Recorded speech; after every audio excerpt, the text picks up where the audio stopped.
अस्सलाम वालेकुम and welcome to day 19 of the course. हम प्रीवियसली देखते हैं कि हमने क्या कुछ कर लिया था। हमने प्रीवियसली अपनी 3 टू डूज़ को कंप्लीट किया था, जिसके अंदर हमने देखा कि हमने अपने बटन्स को सिलेक्ट कर लिए। अपनी सेकंड टू डू में हमने एक फैक्ट ऑब्जेक्ट को डिक्लेयर किया था, जिसमें एक स्टेटमेंट थी, उसका आंसर था और उस स्टेटमेंट की एक्सप्लेनेशन थी। और थर्ड टू डू के अंदर हमने स्टेटमेंट वेरिएबल के टेक्स्ट कंटेंट को फैक्ट डॉट स्टेटमेंट के इक्वल किया, जिसकी वजह से ये स्टेटमेंट डिफ के अंदर टेक्स्ट आ गया। अब फर्दर पहले देखते हैं कि हमने परफॉर्म क्या करना है। हमने जब भी स्टूडेंट आता है यहाँ पे, वो यहाँ पे पढ़ता है किसी क्वेश्चन को, उसकी बेसिस पे वो कोई आंसर देता है।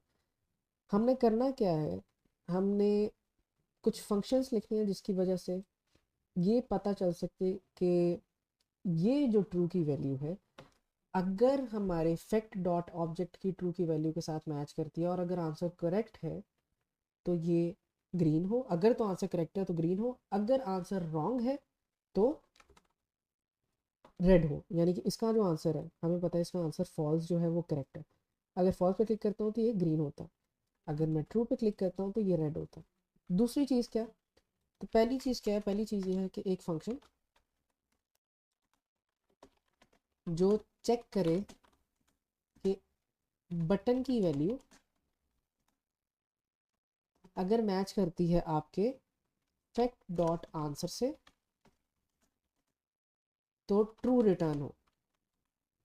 ट्रू का मतलब है कि ये आंसर आपका करेक्ट है। दूसरी चीज़ क्या है, जैसे मैं क्लिक करता हूँ तो ये दोनों बटन डिसेबल हो जाते हैं। तो जैसे कोई भी बटन क्लिक हो, कोई भी बटन क्लिक हो तो दोनों बटन्स डिसेबल हो जाएं। फिर कोई भी बटन क्लिक हो तो ये एक्सप्लेनेशन डिव जो पहले खाली था वो आ जाए। कोई भी बटन क्लिक हो तो एक्सप्लेनेशन डिव के अंदर टेक्स्ट आ जाए, कौन सा वाला, फैक्ट डॉट एक्सप्लेनेशन का, राइट। अब यहाँ पे हमने जो कॉन्सेप्ट पढ़ने हैं उसके बारे में बात करते हैं। हमने यहाँ पे लूप्स का कॉन्सेप्ट पढ़ना है आज। आज हम पढ़ेंगे कि आप अपने HTML एलिमेंट्स के ऊपर इवेंट्स कैसे अटैच कर सकते हैं। इवेंट्स का मतलब होता है, अगर मैं यहाँ पे क्लिक कर रहा हूँ ना तो ये एक क्लिक इवेंट है। हमने अपने बटन्स को बताना है कि अगर इस पे क्लिक होता है तो कोई फंक्शन परफॉर्म हो। तो इवेंट्स क्या है, अगर कोई इवेंट परफॉर्म होता है तो कोई फंक्शन रन हो ऑटोमेटिकली। अब जो इवेंट्स हैं वो क्लिक इवेंट भी हो सकते हैं, वो टच इवेंट भी हो सकते हैं, वो ड्रैग इवेंट भी हो सकते हैं। टच का क्लिक का मतलब ये है कि जिस तरह मैं यहाँ पे क्लिक कर रहा हूँ तो ये क्लिक इवेंट है। अगर मैं मोबाइल फ़ोन पे टच कर रहा हूँ ना तो वो टच इवेंट है। अगर मैं कोई चीज़ पकड़ के ड्रैग कर रहा हूँ, जिस तरह फॉर एग्जांपल मैं ये चीज़ पकड़ के ये जो चीज़ ड्रैग कर रहा हूँ, ये ड्रैग इवेंट है, राइट। सो हमने लूप्स को पढ़ना है, इवेंट्स को पढ़ना है। इसके बाद हमने कुछ फंक्शंस पढ़ने हैं, जैसे कि set attribute. Set attribute function क्या करेगा, ये आपके HTML के एट्रीब्यूट्स को ऐड कर सकता है या रिमूव कर सकता है। HTML के एट्रीब्यूट्स कौन से होते हैं, जिस तरह हमारे पास अगर p एक एलिमेंट है, इसके अंदर जो क्लास है, आईडी है, जो भी चीज़ें इस पहले p के ओपनिंग टैग के अंदर लिखी हुई हैं, ये सारी आपकी एट्रीब्यूट्स हैं। और एट्रीब्यूट की हमेशा एक एट्रीब्यूट नेम होता है और उसकी वैल्यू होती है। तो सेट एट्रीब्यूट फंक्शन के अंदर भी हम जब चीज़ें लिखेंगे ना तो पहले यहाँ पे हम एट्रीब्यूट का नेम लिखेंगे और उसके बाद उसकी वैल्यू लिखेंगे। इसी तरीके से हमने एक क्लास लिस्ट फंक्शन पढ़ना है। क्लास लिस्ट फंक्शन क्या करता है, आपके HTML के एलिमेंट के अंदर क्लासेस को ऐड कर सकता है और रिमूव कर सकता है। तो क्लास लिस्ट डॉट ऐड होगा और क्लास लिस्ट डॉट रिमूव होगा। और लास्टली हमने पढ़ना है इवेंट्स। जब हम कैप्चर कर रहे होंगे, यानी कि जब आप HTML के एलिमेंट्स के ऊपर इवेंट्स को ऐड करोगे तो हमें एक इवेंट ऑब्जेक्ट मिलेगा। वो इवेंट ऑब्जेक्ट हमें इंफॉर्मेशन देगा उस इवेंट की जो हमने परफॉर्म किया। फॉर एग्जांपल अगर मैंने इसके ऊपर एक क्लिक किया ना तो मैंने इसके इस एलिमेंट के ऊपर इवेंट परफॉर्म किया। अब इस एलिमेंट का जो इवेंट है ना उसकी सारी इंफॉर्मेशन मुझे एक ऑब्जेक्ट में मिल जाएगी। तो हमने पढ़ना है इवेंट ऑब्जेक्ट के बारे में। अब बारी बारी देखते हैं। पहली चीज़ हमने कल फंक्शंस के बारे में पढ़ा था, तो यहाँ पे वो कह रहा है कि डिक्लेयर करो दो फंक्शंस जिसका नाम है डिक्लेयर इनेबल और डिसेबल, जो कि हमारे HTML एलिमेंट को डिसेबल कर देंगे। हमने क्या देखा, जब बच्चा किसी भी बटन में क्लिक करता है तो पहला काम क्या होता है, आपके बटन्स डिसेबल हो जाते हैं। तो हम यहाँ पे फंक्शन लिखेंगे डिसेबल और फंक्शन लिखेंगे इनेबल। डिसेबल क्या करेगा, हमारे HTML एलिमेंट्स को, जो बटन्स हैं उनको कर देगा डिसेबल। सो ऑब्वियसली कोई ना कोई बटन इसके अंदर पास होगा। हमने क्या करना है, बटन डॉट सेट एट्रीब्यूट। अब ये सेट एट्रीब्यूट जो है ये HTML के एलिमेंट के ऊपर ही आपके आपके पास एक फंक्शन होता है। सेट एट्रीब्यूट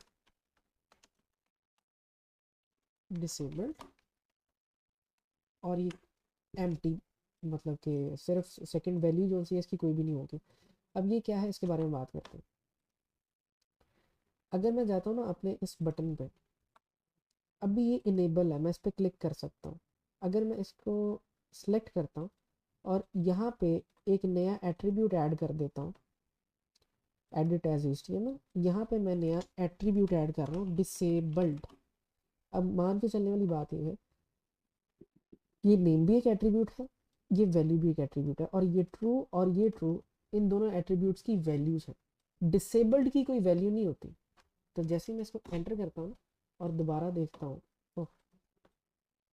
तो ये बटन अब क्लिक नहीं हो सकता, ये ग्रे हो गया, मतलब कि ये डिसेबल्ड हो चुका है। मुझे यही वाला इफेक्ट चाहिए लेकिन फंक्शन के जरिए। अगर हम इस बटन को सिलेक्ट करें, options button 0 dot set attribute, अब उस HTML बटन के ऊपर मेरे पास एक मुझे फंक्शन मिला हुआ है पहले से, सेट एट्रीब्यूट। तो इसके ज़रिए मैं ये काम कर सकता हूँ। अगर मैं इसको रीलोड करूँ, सेट एट्रीब्यूट के अंदर जब मैं डिसेबल लिखता हूँ तो ये है मेरे एट्रीब्यूट की नेम, और क्योंकि डिसेबल की कोई वैल्यू नहीं होती तो मैं simple empty object empty string भी लिख सकता हूँ और यहाँ पे नल भी लिख सकता हूँ। दोनों एक ही बात है, नल भी लिखूंगा तो यही इफेक्ट होगा, सिंपल लिखूंगा तो भी यही इफेक्ट होगा। सिंपल को 1 के साथ कर लेते हैं तो फॉल्स भी डिसेबल हो गया। अब यही चीज़ मैंने एक फंक्शन के अंदर परफॉर्म करनी है। मैंने एक डिसेबल फंक्शन बनाया, मैंने कहा इसके अंदर जो भी बटन पास होगा, क्योंकि वो HTML का ऑब्जेक्ट है, तो उसके पास मेरे पास एक ऑलरेडी एक मेरे पास फंक्शन है सेट एट्रीब्यूट, वो इसको डिसेबल कर देगा। इसको मैंने सेव किया, रीलोड किया, यहाँ पे मेरे पास डिसेबल फंक्शन आ गया। मैं डिसेबल फंक्शन के अंदर ऑप्शंस बटन का जो पहला बटन है वो ऐड कर दूंगा, तो मेरा पहला बटन डिसेबल हो जाएगा ऑटोमेटिकली। सिंपल। सेट एट्रीब्यूट क्या करता है, आपके HTML एलिमेंट के अंदर एट्रीब्यूट्स को ऐड कर सकता है और रिमूव भी कर सकता है। रिमूव के लिए आपके पास रिमूव एट्रीब्यूट होता है। सो रिमूव के लिए आपके पास ऑप्शंस बटन्स 0 डॉट, जैसे सेट एट्रीब्यूट है वैसे ही रिमूव एट्रीब्यूट भी है। तो रिमूव एट्रीब्यूट क्या करेगा, फॉर एग्जांपल अगर मैं इसको सेट करता हूँ डिसेबल के इक्वल और इसको नल कर देता हूँ डिसेबल्ड, अभी ये डिसेबल है। अगर मैंने ये डिसेबल की वैल्यू को रिमूव करना है, पहले आके देखते हैं कि डिसेबल की वैल्यू ऐड हो गई है। ये डिसेबल लिखा हुआ, डिसेबल्ड, राइट। अब मैं क्या करूँगा, मुझे रिमूव करना है ये डिसेबल्ड को। रिमूव एट्रीब्यूट डिसेबल्ड, डिसेबल्ड की बात हो रही है तो ये डिसेबल्ड ये वाला रिमूव होगा ऑटोमेटिकली। जैसे ही मैं एंटर करूँगा, वापस आके देखता हूँ, तो अब इसके अंदर डिसेबल तो है क्योंकि ये मैंने पहले ऐड किया था, गलत ऐड हो गया था, लेकिन डिसेबल्ड रिमूव हो चुका है। तो हम डिसेबल वाला भी रिमूव कर देते हैं, तो अब डिसेबल वाला भी नहीं है।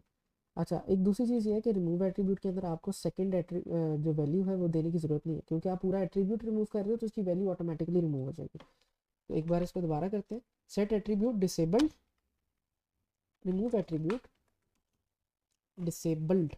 कौन सा एट्रीब्यूट रिमूव कर दो, डिसेबल्ड एट्रीब्यूट। यहाँ पे भी डिसेबल्ड आ गया।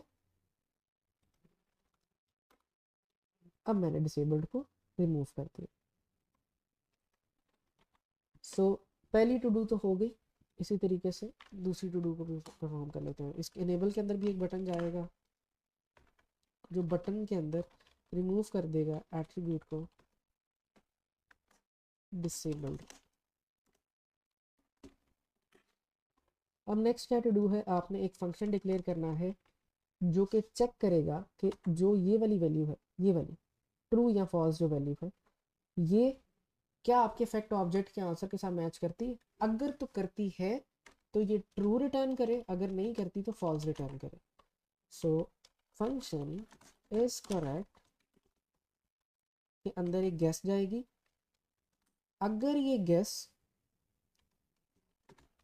ट्रिपल इक्वल, ये तीन इक्वल है, मैच करती है आपके फैक्ट डॉट आंसर से। फैक्ट डॉट आंसर क्या है, फैक्ट डॉट आंसर है आपका ट्रू।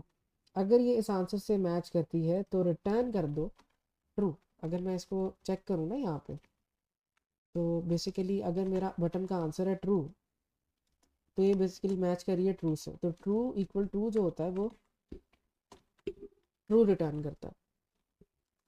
अच्छा मसला पता क्या है यहाँ पे, मसला ये जो मेरा गेस है ना वो है HTML का टेक्स्ट कंटेंट। जो टेक्स्ट कंटेंट होता है वो स्ट्रिंग होता है। तो पहली चीज़ तो आपने याद रखनी है, HTML टेक्स्ट कंटेंट स्ट्रिंग है। गेस के अंदर मेरे HTML का टेक्स्ट कंटेंट जाना है और टेक्स्ट कंटेंट जो है वो स्ट्रिंग होता है क्योंकि वो टेक्सचुअल वैल्यू है।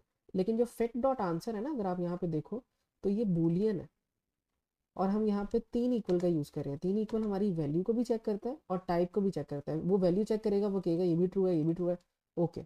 लेकिन जब वो टाइप चेक करेगा वो कहेगा ये स्ट्रिंग है, ये बूलियन है, तो ये फॉल्स कर देगा इस चीज़ को। हमने क्या करना है, हमने अपने बूलियन का जो आंसर है इसको स्ट्रिंग के अंदर कन्वर्ट करना है।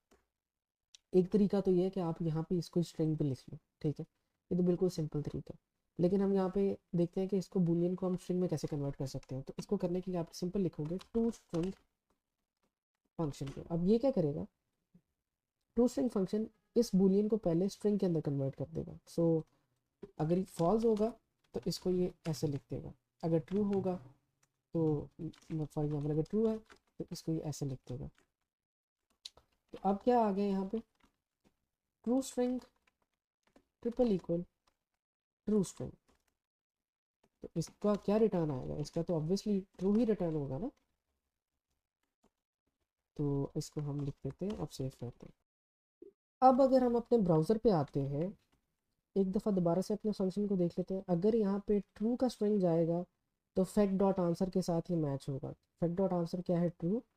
अगर तो ट्रू ट्रू होगा तो ट्रू रिटर्न होगा, राइट। सो हम पहले तो ऑप्शन बटन्स की जो ज़ीरो की वैल्यू है, टेक्स्ट कंटेंट है, उसको देख लेते हैं, राइट। इस करेक्ट के अंदर अगर मैं इसको पास करता हूँ तो हमें ट्रू रिटर्न हो रहा है। क्यों रिटर्न हो रहा है, क्योंकि जो फैक्ट ऑब्जेक्ट का आंसर है वो भी ट्रू है और जो इसका आंसर है वो भी ट्रू है। अगर ये दोनों ट्रू है तो आपका आंसर मैच करता है। अब नेक्स्ट चीज़ क्या है कि इस पर क्लिक होगा, अगर आंसर मैच करेगा तो ये ग्रीन हो जाएगा, ठीक है, यही चीज़ है ना। और इस पर क्लिक होगा, अगर आंसर मैच करता है या नहीं करता, दोनों केसेस में ये बटन दोनों डिसेबल होने चाहिए। अब जो चीज़ आ गई है वो ये है कि हमने अपने बटन्स को ये कैसे बताना है कि अगर इस पर क्लिक हो तो कोई फंक्शन परफॉर्म हो। मतलब कि आपने अपने बटन्स पे इवेंट्स को कैसे ऐड करना है, इवेंट्स को और उनके फंक्शंस को। ये चीज़ याद रखें, अगर आपके बटन पे क्लिक हो रहा है तो इसका मतलब है कि आपके बटन पे एक इवेंट परफॉर्म हो रहा है। उसके बाद अगर वो इवेंट परफॉर्म हो रहा है तो एक इवेंट हैंडलर फंक्शन चलेगा। हमने अभी क्या करना है, अपने बटन के ऊपर या HTML एलिमेंट पे या किसी भी HTML एलिमेंट पे परफॉर्म हो सकता है, हमने अपने HTML एलिमेंट पे एक इवेंट लिसनर फंक्शन ऐड करना है। इवेंट लिसनर क्या करेगा, हमारे इवेंट्स जो भी होंगे उनको लिसन करेगा, उनको कैप्चर करेगा। जब भी मैं कहूँगा इस पर, मतलब मैं अगर क्लिक करूँगा तो वो बेसिकली चेक कर रहा होगा बिहाइंड द सीन्स कि अगर इस बटन पे क्लिक का इवेंट आता है तो जो भी फंक्शन मैं उसमें डालूंगा वो परफॉर्म होगा। अब ये देखते हैं। अब बात करते हैं कि हमने अपने बटन्स के ऊपर कैसे इवेंट्स को ऐड करना है। हम सिंपली अपने बटन्स को सिलेक्ट करेंगे, यानी कि ज़ीरो ट्रू वाला बटन, और जिसके ऊपर लिखेंगे ऐड इवेंट लिसनर। किसी भी HTML एलिमेंट का जो ऑब्जेक्ट है आपको ये वाला फंक्शन उसके ऊपर मिलता है। सो ऐड इवेंट लिस्टनर, और इस पहली जो चीज़ होती है आप बताते हो कि आपके इवेंट की टाइप क्या है। यहाँ पे हम चाहते हैं कि अगर क्लिक हो तो कुछ हो, तो अगर क्लिक हो तो आप कहते हो कि कुछ फंक्शन चलाओ। ठीक है, ये हमने यहाँ पे लाइन लिख ली, लेकिन इस लाइन को बाकी एलिमेंट्स के ऊपर ट्राई करके देखते हैं। फॉर एग्जांपल मैं कहता हूँ कि मैंने अपने स्टेटमेंट डिव के ऊपर अगर क्लिक किया तो कंसोल डॉट लॉग हो स्टेटमेंट डिव वॉज क्लिक्ड। तो मैं ये कैसे करूँगा, मैं अपने स्टेटमेंट डिव को सिलेक्ट करूँगा, उसके बाद मैं डॉट लिखूँगा ऐड इवेंट लिस्टनर, उसके बाद मैं कहूँगा इसके अंदर कि अगर मेरी स्टेटमेंट पे क्लिक होता है तो एक फंक्शन रन करो,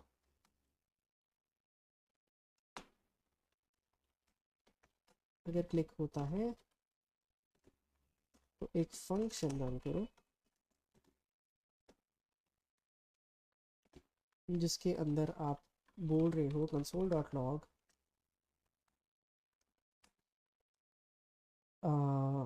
स्टेटमेंट डिफ वॉज क्लिक्ड। मैंने क्या कहा है कि मेरे जब डिफ पे क्लिक होगा स्टेटमेंट डिफ पे तो ये कंसोल डॉट लॉग वाला जो है ये चीज़ कोड रन होगा। तो जैसे मैं क्लिक करता हूँ इस पर वापस आता हूँ, तो जैसे क्लिक करता हूँ तो यहाँ पे आ जाता है स्टेटमेंट डिफ वॉज क्लिक्ड। अगर मैं कहीं और क्लिक करता हूँ तो अभी कुछ नहीं हो रहा। इसी तरीके से अगर मैं चाहूँ अपने इस बटन पे डालना तो मैं क्या कहूँगा, मैं कहूँगा ऑप्शंस बटन,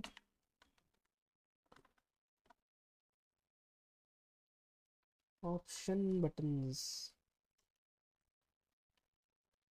का जो ज़ीरो है यानी कि ट्रू, इसके ऊपर ऐड करो इवेंट लिस्टनर को, और ये होना चाहिए क्लिक इवेंट।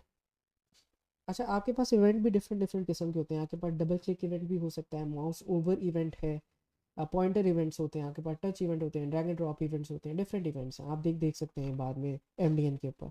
अभी मैं कौन सा अप्लाई कर रहा हूँ, डबल क्लिक। मैं कह रहा हूँ कि अगर मेरे इस बटन पर डबल क्लिक होता है तो ये फंक्शन रन कर दे। अच्छा, जो बात है ध्यान से वो ये है कि ये फंक्शन जो है मैं डिक्लेयर कर रहा हूँ, मैं फंक्शन को कॉल नहीं कर रहा। ये फंक्शन खुद ब खुद कॉल हो जाएगा जब क्लिक होगा। तो यहाँ पे कंसोल डॉट लॉग कर दो ट्रू बटन वॉज क्लिक्ड। जैसे ही मैं ट्रू पे क्लिक करता हूँ तो अभी कुछ नहीं हो रहा। क्यों नहीं हो रहा, क्योंकि मैं डबल क्लिक नहीं कर रहा। अब मैं अगर डबल क्लिक करता हूँ फटाफट तो भी कुछ नहीं हो रहा। तो क्या गलती की है मैंने, हाँ, क्या डबल क्लिक का जो फंक्शन, ये इवेंट का जो नेम है ये बिल्कुल क्लिक करेक्ट है। Google dot MDN double click, तो वो कह रहा है कि डबल क्लिक के जो स्पेलिंग है आपने गलत लिखे है, DBL क्लिक नाम है उसका। So options buttons zero dot के ऊपर वाले कर लेते ना, और यहाँ पे आके आपने सिंपल लिखना है DBL क्लिक, राइट। अब अगर मैं इस ट्रू पे डबल क्लिक करता हूँ तो यहाँ पे आ जाता है कि true button was clicked, true button was clicked, true button was clicked 3 times. अब इसी तरह हमने क्या करना है, हमने दोनों बटन्स के ऊपर इवेंट्स लिस्टनर को डालना है। लेकिन हम ये नहीं चाहते कि हम बारी बारी डालें, हम चाहते हैं कि हम एक ही दफ़ा दोनों बटन्स पे इवेंट को अपने ऐड कर लें। तो अब यहाँ पे बारी आती है, हमने पढ़ना है यहाँ पे लूप्स के बारे में। अब लूप्स क्या है, जो आपके होते हैं ना अरेज। अगर आपने अरेज के ऊपर ट्रैवल करना होता है, ट्रैवल से मुराद है आप एक बार इस पे जाओगे, कुछ ना कुछ परफॉर्म करोगे, फिर इस पे जाओगे, फिर कुछ परफॉर्म करोगे, फिर इस पे जाओगे, फिर कुछ परफॉर्म करोगे, फिर आपकी ट्रैवलिंग ख़त्म हो जाएगी। इसके अंदर आप यूज़ करते हो लूप का, और हमने स्पेसिफिकली यूज़ करना है फॉर ऑफ लूप का। तो आप इसको ऐसे लिखते हो, फॉर नम इन नंबर्स। अब ये क्या चीज़ें मैं लिख रहा हूँ इसको मैं बताता हूँ। मैं कह रहा हूँ कि इस अरे का नाम है नंबर्स, और इन सब वैल्यूज़ को मैं एक टेम्पररी नेम दे रहा हूँ नम का।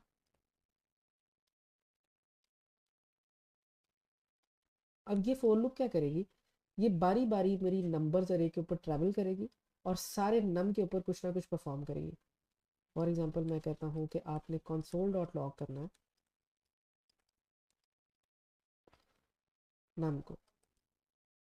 अब ये क्या करेगी, अगर मैं बाकी सारी चीज़ें रिमूव करूँ,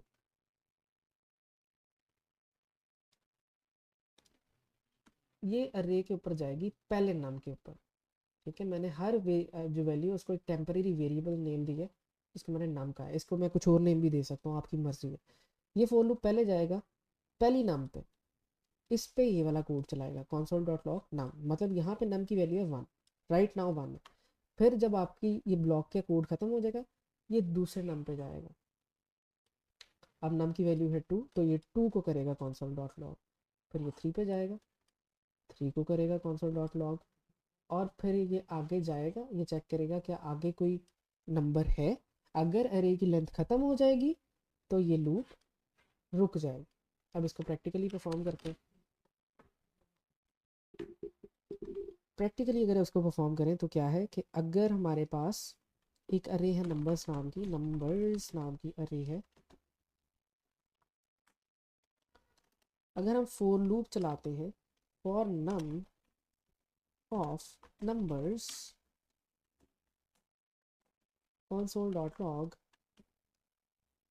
नम, तो यहाँ पे हमारे पास 1 2 3 4 प्रिंट होके आ रहा है। बारी बारी ये अरे पे ट्रैवल कर रहा है और console लॉग कर रहा है डिफरेंट नंबर्स को, राइट।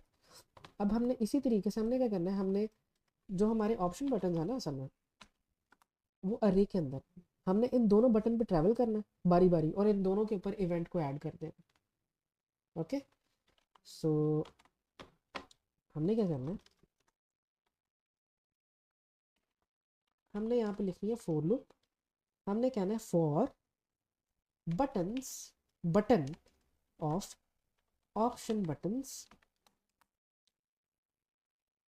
यानी कि बारी बारी अगर तो ऑप्शन बटन जो है इस तरह है ट्रू और फॉल्स, दो बटन है, बारी बारी इन दोनों बटन पे ट्रैवल करो, पहले ट्रू बटन की बारी आएगी और बटन के ऊपर इवेंट ऐड कर दो, ऐड इवेंट लिसनर। कौन सा इवेंट है, क्लिक। तो अगर इस बटन पे क्लिक हो तो कोई फंक्शन परफॉर्म कर दो। फंक्शन क्या है, console dot log button is clicked. अब हो क्या रहा है, ऐसे रही थी फर्स्ट ऑफ ऑल ये लूप किस पे गई, ये ट्रू बटन पे गई।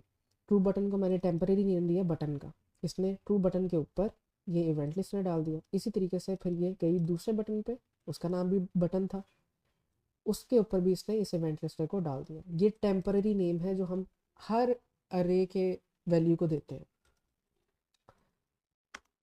अब क्या होगा, अगर मैं किसी भी बटन पे क्लिक करता हूँ ट्रू फॉल्स में से, तो ये वाला console लॉग होगा। इसको रीलोड करते हैं, अगर मैं ट्रू पे क्लिक करता हूँ तो बटन वॉज क्लिक्ड, अगर मैं फॉल्स पे क्लिक करता हूँ तो बटन वॉज क्लिक्ड, राइट। अब नेक्स्ट हमने देखना है कि हम बेसिकली जो फंक्शंस हमने ऑलरेडी लिखे हैं उनका कैसे यूज़ करेंगे इसके अंदर, क्योंकि हमने क्या कहा है कि अगर ये क्लिक होता है तो पहला टास्क क्या है कि आपके बटन्स डिसेबल हो जाए। तो पहला जो टास्क है, हम यहाँ पे अभी फ़िलहाल अपने टास्क लिख रहे हैं।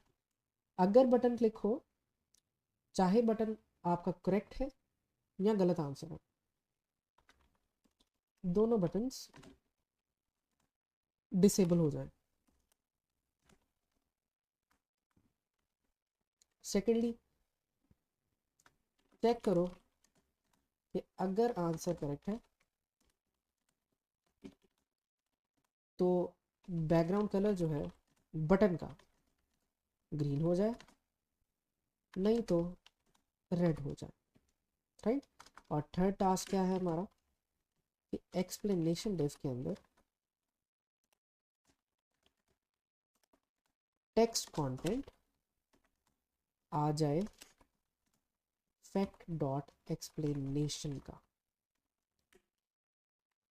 तो हमने एक डिसेबल का फंक्शन बनाया था जिसके अंदर हम क्या करते थे, एक बटन पास करते, राइट। हमने कहा था कि जो भी बटन उसके अंदर पास होगा उसके अंदर एक एट्रीब्यूट सेट हो जाएगा डिसेबल, जिसकी वजह से आपके बटन डिसेबल हो जाएगा। अब अगर मैं यहाँ पे सिंपल डिसेबल लिखता हूँ ना, तो ये एक बटन की बात कर रहे हैं, मतलब डिसेबल तो ये दोनों करेगा लेकिन वो करेक्ट तरीके से नहीं करेगा। सो हमने क्या करना है यहाँ पे,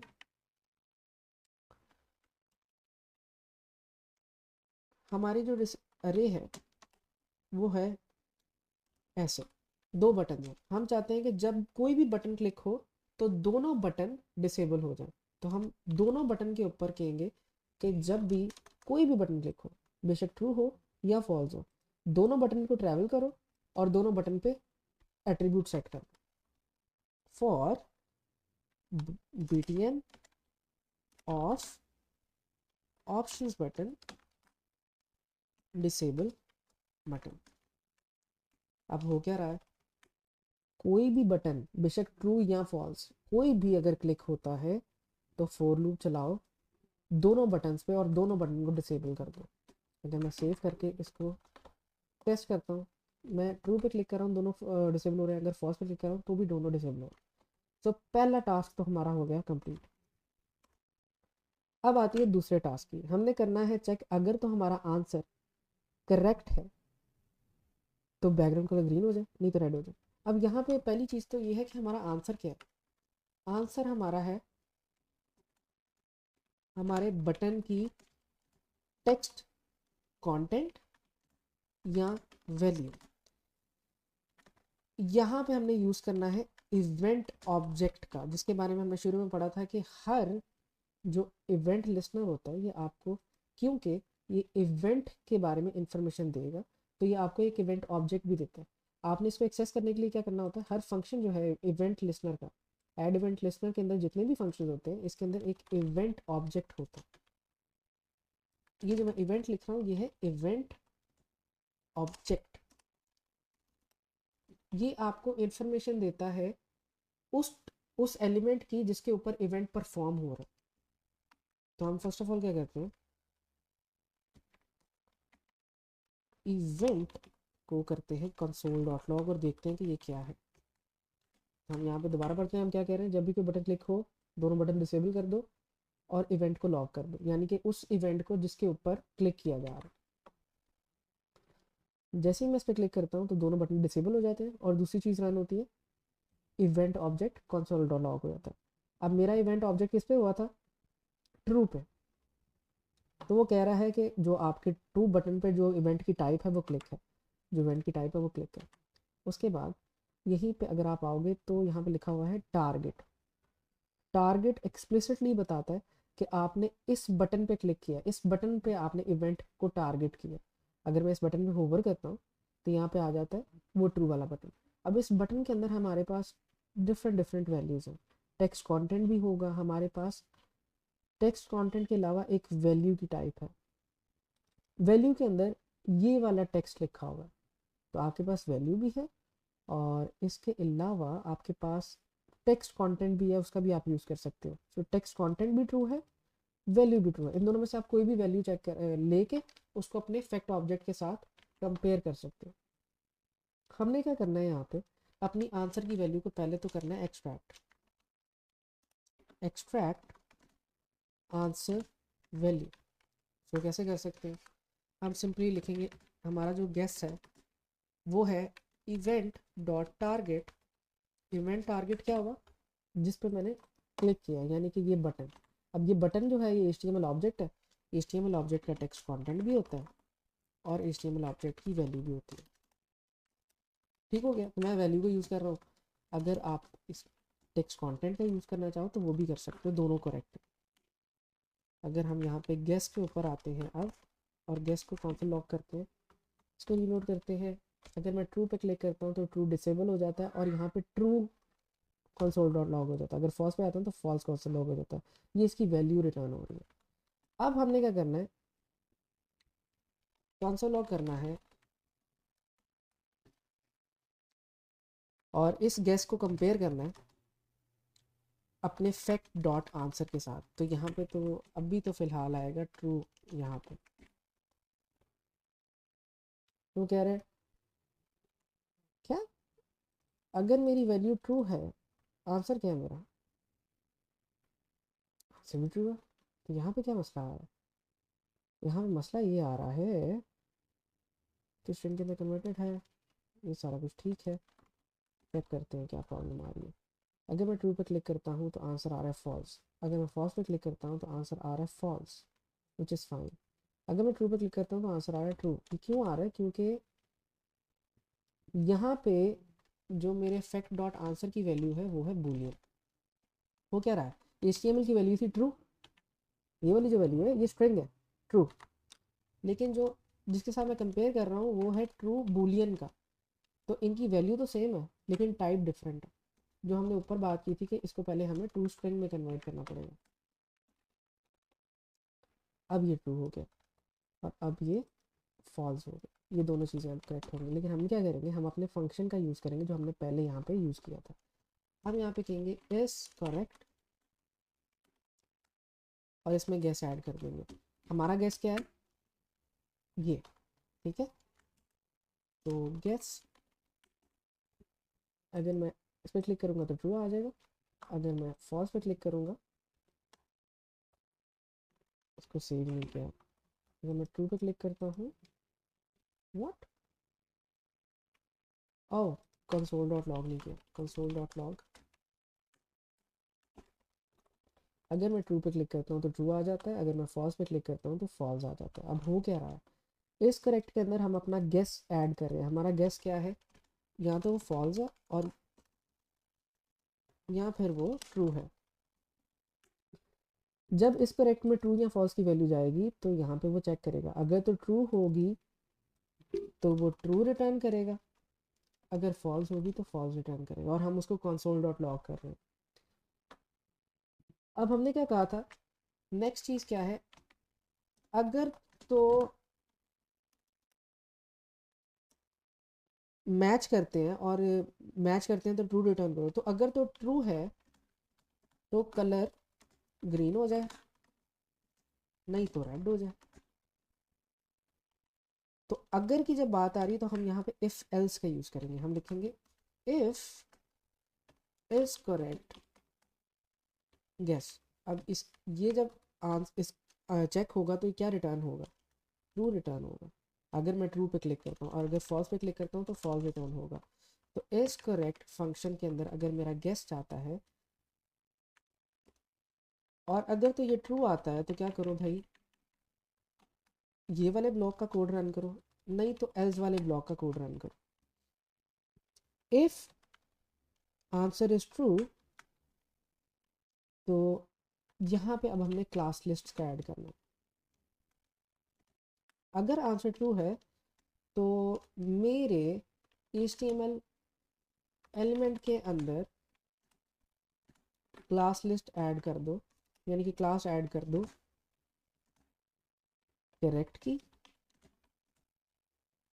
और अगर आंसर फॉल्स है तो HTML के एलिमेंट के अंदर क्लास ऐड कर दो इनकरेक्ट की। अब ये क्या है, मैं सिंपली जो मैं लॉजिक समझ के चल रहा हूँ, मैं कह रहा हूँ कि अगर मेरा आंसर करेक्ट है तो एक क्लास ऐड कर दो मेरे बटन एलिमेंट के अंदर करेक्ट की, और जब वो क्लास ऐड हो जाएगी ना तो उसको CSS से स्टाइल मैंने पहले से दिया हुआ है, तो ऑब्वियसली जब क्लास ऐड हो जाएगी तो इस पर बैकग्राउंड कलर आ जाएगा लाइट ग्रीन, ठीक है।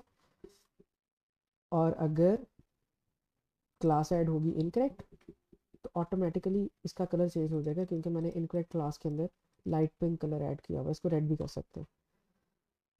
सो इसको कैसे यूज़ करेंगे, हम कहेंगे जिस बटन पे मेरा, अच्छा अब यहाँ पे मज़े की बात है, आपने बटन यूज़ नहीं करना क्योंकि बटन के अंदर, सॉरी बटन्स का यूज़ नहीं करना। ये फोर लूप में जब आप बटन कह रहे हो तो दोनों बटन की बात हो रही है, तो ये तो काम खराब हो जाएगा। आपने क्या कहना है, स्पेसिफिकली बताना है जिस पे मैं क्लिक कर रहा हूँ आपने उसका कलर चेंज करना है।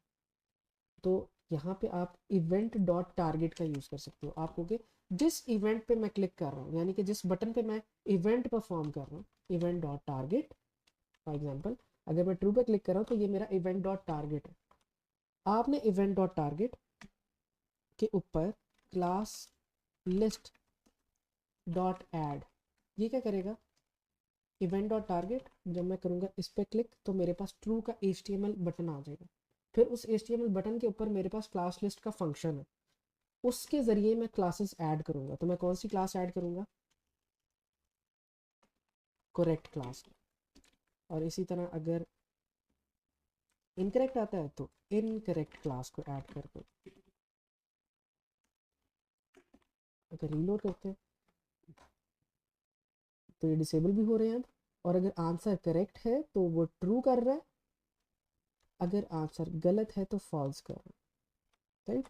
अब लास्ट चीज़ क्या थी कि जैसे ही बेशक ट्रू हो या फॉल्स हो तो हमें लास्ट पे हमारे एक्सप्लेनेशन डिव जिसका भी टेक्स्ट खाली है इसके अंदर वो वाली एक्सप्लेनेशन आएगी जो हमारे फैक्ट के अंदर है। तो हम सिंपल लिखेंगे जिस तरह हमने ऊपर अपना किया था ना, स्टेटमेंट डॉट टेक्स्ट कंटेंट। वो तो था कि कोई कंडीशन नहीं है, लेकिन इसके अंदर हमारे पास कंडीशन आ गई कि जब क्लिक हो तो तब ही आना है। तो जब क्लिक हो रहे हैं बटन तो तब ही आना चाहिए। हम क्या करेंगे, explanation, just a second, explanation dot text content is equal to fact dot explanation. और यहाँ पे आपकी एप्लीकेशन कंप्लीट हो गई। अगर मैं इसको रीलोड करता हूँ, अगर मैं ट्रू पे जाता हूँ तो मेरा आंसर ठीक है, वो ग्रीन ग्रीन उसका बैकग्राउंड आ रहा है और फिर मुझे उसकी एक्सप्लेनेशन भी मिल रही है कि मेरा आंसर क्यों ठीक है, राइट। अब आपने क्या करना है, रिवाइज करते हैं कि हमने सीखा क्या क्या। अभी तक हमने सीखा है कि इफ एल्स क्या होते हैं। इसके बाद हमने देखा कि इवेंट ऑब्जेक्ट क्या है, आप अपने HTML एलिमेंट्स पे इवेंट्स कैसे ऐड कर सकते हो। और हमने देखा कि लूप क्या का काम क्या होता है। लूप का काम होता है एरे के ऊपर ट्रैवल करना।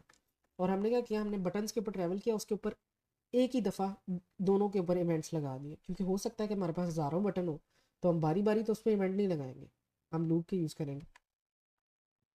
ये सारी मेजर चीज़ें तो जो हमने पढ़ी। उसके बाद हमने पढ़े दो बिल्ट इन फंक्शंस जिसके अंदर क्लास लिस्ट आता है और सेट एट्रीब्यूट आता है। सेट एट्रीब्यूट क्या करता है, एट्रीब्यूट को सेट करता है। और क्लास लिस्ट क्या करती है, क्लासेस के ऐड करती है। आप सेट एट्रीब्यूट का यूज़ करके भी क्लासेस को ऐड कर सकते हो, लेकिन ये नया मेथड है तो इसका यूज़ करना। अब आखिरी चीज़ हमने क्या पढ़नी है, हमने एक चीज़ पढ़नी है कि फंक्शंस लिखने का एक और तरीका भी है जिसको आप कहते हो एरो फंक्शंस। अब हमने क्या तरीका पढ़ा था, हमने कहा था हम ऐसे लिखते हैं कि हमारे पास कोई फंक1 है और हम कह देते हैं कि कंसोल डॉट लॉग फंक1। फंक1 को मैं कॉल कर सकता हूँ ऐसे। एक तो ये तरीका है कि आप डिक्लेरेशन उसकी ऐसे करो। दूसरा तरीका ये है कि आप एरो फंक्शन का यूज़ करो। अब एरो फंक्शन हमने क्यों पढ़ने हैं, हालांकि काम ऑलमोस्ट सिमिलर है, हालांकि थोड़ा सा डिफरेंस है इसका। दिस कीवर्ड अगर आप पढ़ेंगे ना आगे जाके तो उसके अंदर फंक्शन के अंदर डिफरेंस आता है कि एरो फंक्शन का दिस किसी और तरीके से काम करता है और नॉर्मल फंक्शन का दिस कीवर्ड किसी और तरीके से काम करता है। लेकिन दिस कीवर्ड क्या है इसके बारे में अभी आप भूल जाए, ये एडवांस कॉन्सेप्ट है। तो इस फंक्शन को अगर मैंने एरो फंक्शन में लिखना है तो मैं सिंपली क्या करूँगा, const func 1 is equal to, और यहाँ पे मैं ब्रैकेट लगाऊंगा और मैं लिख दूंगा बेसिकली ऐसे ही console डॉट लॉग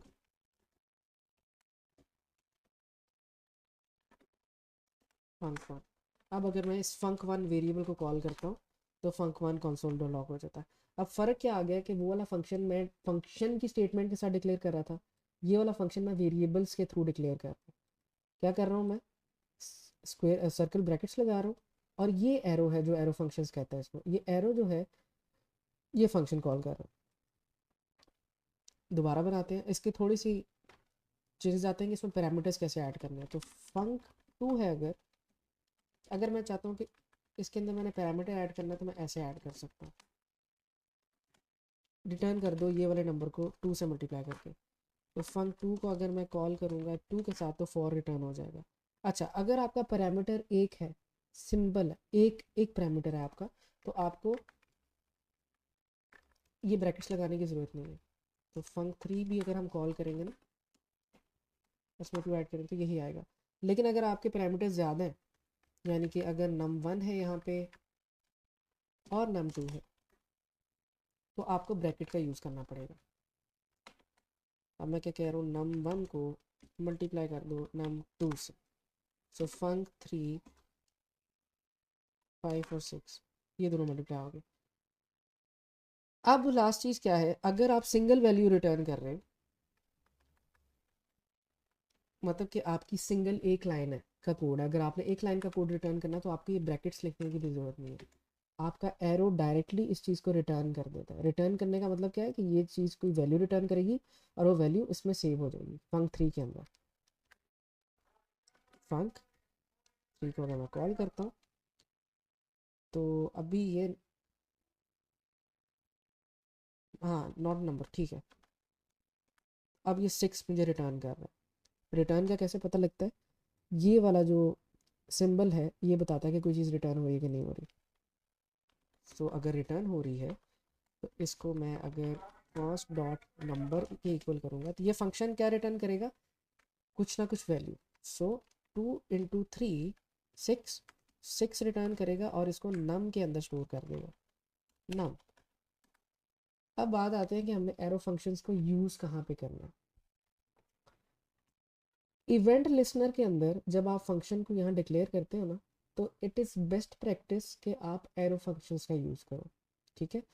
क्योंकि कभी ना कभी हो सकता है कि आप इस बला को यूज़ करोगे, दिस कीवर्ड को, तब ये आपके थोड़ी प्रॉब्लम्स क्रिएट कर सकते हो।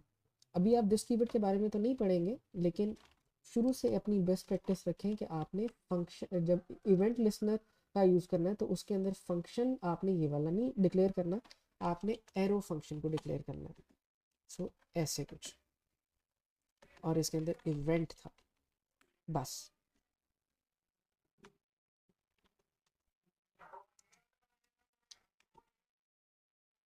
अब दूसरी चीज़ जो आपने पढ़नी है फंक्शंस के बारे में, आई थिंक ये वीडियो काफ़ी लंबी हो जाएगी, लेकिन एक लास्ट चीज़ वो ये है कि फंक्शन का स्कोप क्या होता है। अगर मैं कहता हूँ let number is equal to 3, इसको रिलोड करते हैं, let number is equal to 3, और एक मैं फंक्शन लिखता हूँ कि प्रिंट नंबर,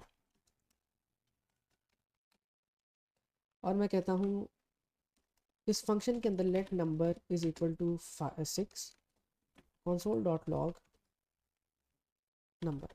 अब सवाल ये है कि ये नंबर ये वाला प्रिंट होगा, 3 प्रिंट होगा, या ये वाला प्रिंट होगा, क्योंकि मैं रीअसाइन नहीं कर रहा, मैं री डिक्लेयर कर रहा हूँ सारा कुछ। सो जब मैं अपने प्रिंट नंबर को कॉल करता हूँ तो 6 आता है, ठीक है। और अगर मैं अपने बाहर वाले नंबर को वैसे देखता हूँ तो 3 आता है। तो इसका मतलब क्या है, इसका मतलब समझते हैं, ये है आपके फंक्शन का स्कोप।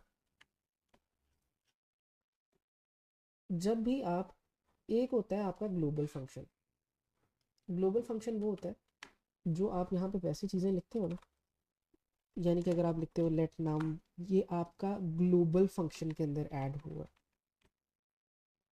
तो लेट नम जब आपने किया, इसको लेट नहीं लिखते, हम कहते हैं कि हमने एक नम वेरिएबल डिक्लेयर किया हमारे ग्लोबल फंक्शन के अंदर।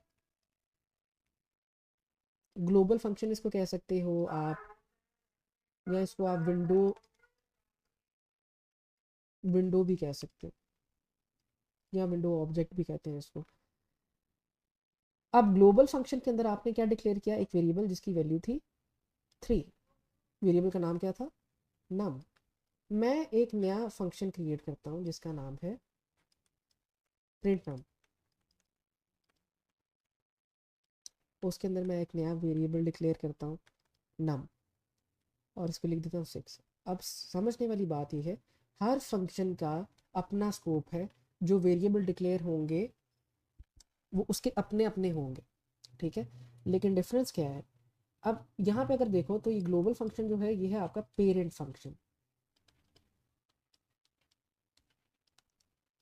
और ये वाला जो फंक्शन है ये है आपका चिल्ड्रन फंक्शन। तो पहली चीज़ जो आपने याद रखनी है, चिल्ड्रन फंक्शन अपने पेरेंट के की वैल्यूज़ को यूज़ कर सकते हैं। तो ये num3 मैं अपने फंक्शन के अंदर यूज़ कर सकता हूँ। लेकिन जो मेरा पेरेंट फंक्शन है वो बच्चों के फंक्शंस को बच्चों के वेरिएबल्स को यूज़ नहीं कर सकता। आप ये समझ के चलो, ग्लोबल फंक्शन में पैसा एक वेरिएबल है, 10 रुपये। फिर मैंने एक दूसरा फंक्शन क्रिएट किया, उसके अंदर मैंने पैसे कह दिया 100 रुपये। अब बच्चा जो है वो इन 10 रुपये को यूज़ कर सकता है, लेकिन पेरेंट्स जो है वो बच्चे से 10 रुपये 100 रुपये नहीं ले सकते। मतलब क्या है इसका, लेट पैसे इज इक्वल टू 10 रुपये। ये हमने किए कहाँ पे डिक्लेयर, पेरेंट के अंदर, राइट। और मैंने फिर एक फंक्शन किया चाइल्ड फंक, और इसके अंदर मैंने डिक्लेयर किया एक वेरिएबल लेट पैसे इज इक्वल टू 100। ये कौन सा है, चाइल्ड फंक्शन के अंदर। console डॉट लॉग पैसे। अच्छा, अब मैं कर क्या रहा हूँ, मैं पहले पैसे को, पहले मैं एक console डॉट लॉग करूँगा पैसे को, और फिर मैं एक नया वेरिएबल डिक्लेयर करूँगा। उसके बाद मैं कह रहा हूँ console डॉट लॉग पैसे। अब यहाँ पे मुझे लगता है कि एरर आएगा, क्यों आएगा ये बाद में देखेंगे, लेकिन मुझे लगता है कि आएगा। अच्छा, इस चाइल्ड फंक्शन को हम अभी करते हैं रिमूव, और चाइल्ड वेरिएबल को पहले इसके ऊपर बात करते हैं कि यहाँ पे क्या हो रहा है। यहाँ पे मैं कैरी कर रहा हूँ, या मैं कह रहा हूँ बोरो कर रहा हूँ। बोरो, बोरो की क्या स्पेलिंग होता है, बोरो पैसे from parent. So child function जब कॉल होगा तो 10 प्रिंट होगा, और ये 10 कहाँ से आ रहा है, आपके पेरेंट फंक्शन से। तो पेरेंट फंक्शन अपने चाइल्ड फंक्शन को अपने वेरिएबल्स पास कर सकता है। आसान ज़बान में, पेरेंट बच्चे को पैसे दे सकता है। लेकिन अगर मैं इसको दोबारा डिक्लेयर करता हूँ, इसको रीलोड करते हैं, अब सिर्फ हम फंक्शन के ऊपर आ रहे हैं। चाइल्ड फंक्शन में हम डिक्लेयर कर रहे हैं पैसे 100। अगर चाइल्ड फंक्शन को मैं कॉल करता हूँ तो 100 आ जाता है। लेकिन अगर मैं ग्लोबल फंक्शन के अंदर इस वेरिएबल को एक्सेस करने की कोशिश करता हूँ पैसे को, तो वो आ जाता है कि पैसा इज नॉट डिफाइंड। मतलब कि इसका मतलब ये है,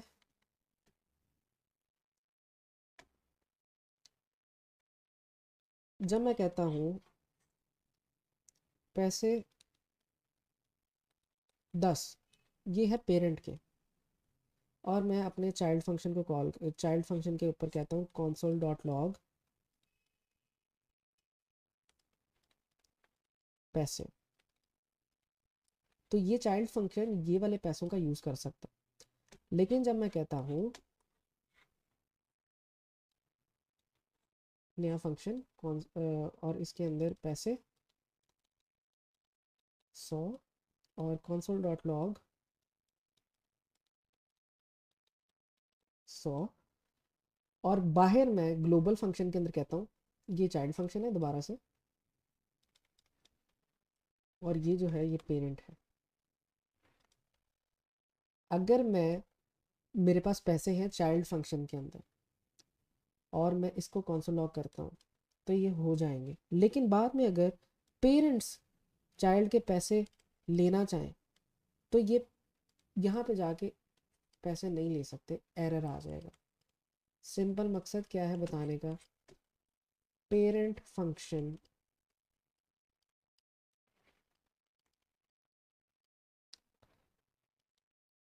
पास वेरिएबल टू चाइल्ड फंक्शन कर सकते हैं, कैन लिखना है यहाँ पे, can pass variable to child. लेकिन इसकी शर्त क्या है,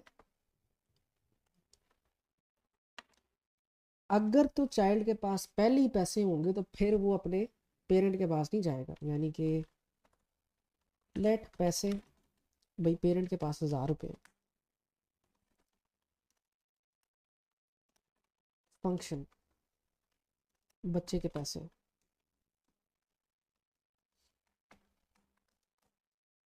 बच्चे के पास है जी 100 रुपये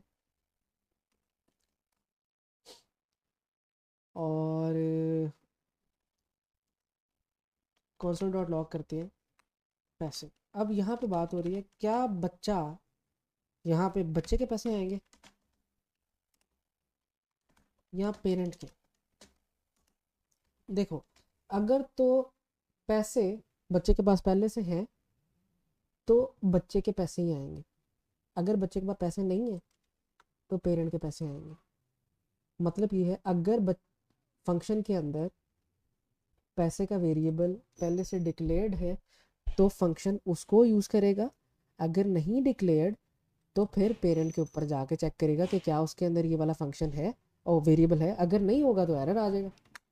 तो बच्चे के पैसे को जब मैं कॉल करता हूँ तो 100 आता है क्योंकि पैसे बच्चे के पास हैं तो वो वही यूज़ करे।